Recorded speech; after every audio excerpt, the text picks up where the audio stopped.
Hey guys, welcome back to another video. Today I'm going to be going more in depth with the support class as requested by Truthless over here.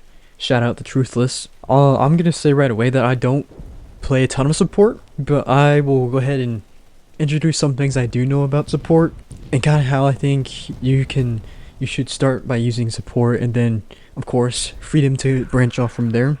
But without further ado, let me go ahead and get right into it. I thought I'd do it a bit differently this time. I thought I would explain while I'm actually playing in real time. For some of you, it might be hard to visualize what I'm talking about without some sort of actual representation of it. So, here's one of the first things I feel like many support players who are just starting out do and are guilty of, and trust me, I've been guilty of this before.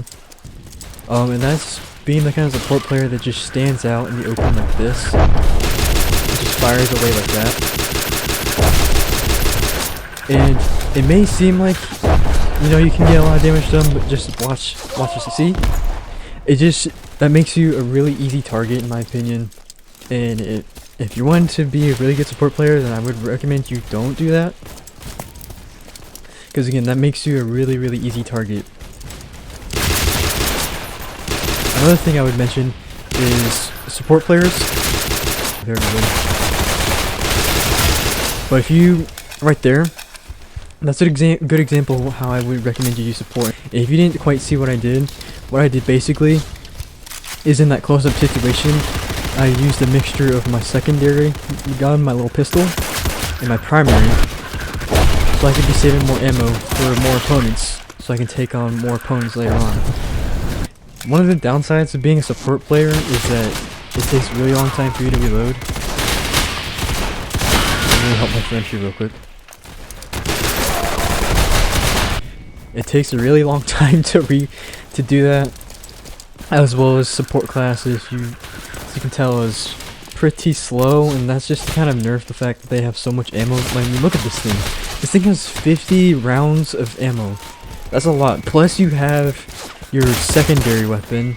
That's already a lot of ammo right there.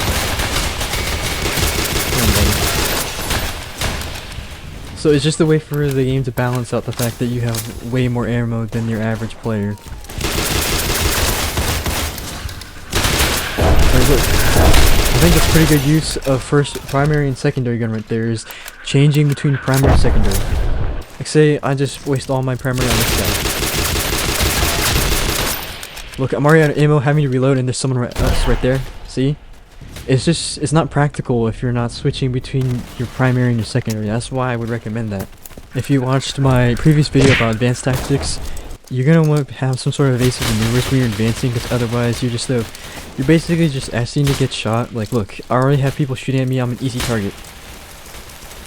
But if you're making it hard for your enemy to hit you like this, that's a plus, and allows you to advance up to the middle.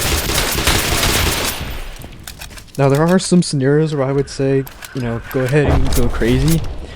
That's only if there's like tons of enemies and you have decent cover, and you can feel like you can get tons of kills in one go. Otherwise, I'd recommend you just go ahead and just start alternating between your primary and your secondary. And again, like I mentioned, you definitely want to be using your camera to your advantage in third person. Why? Because it allows you to see people before they see you. The support class is not that complicated. There's not really much going in depth with it. The really complicated class where you really have to know what you're doing with different techniques is, for example, officer, recon, and I guess you could throw in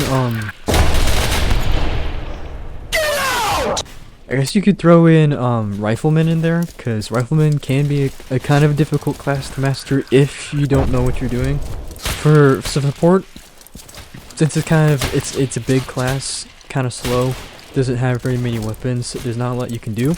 There's not really anything complicated about support other than just switching between your primary and your secondary. Using your camera to your advantage. If I can get this dude, I saw someone else behind me. Yeah, I saw you, dude. Okay.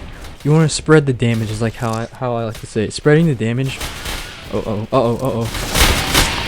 Nice thing about support too is that you have extra health. You have more health. You have 110 health. All the other players have 100 health. Except Skirmisher. Skirmisher only has, I believe it's 90 or 95.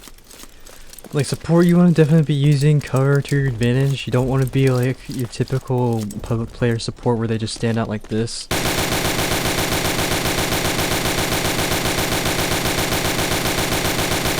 The full time. Why? Well, because A, you're not really doing anyone any favors by making yourself an easy target. B, you're most of the time when you're staying still like that, you're just not helping yourself learning to be a much more tactical player.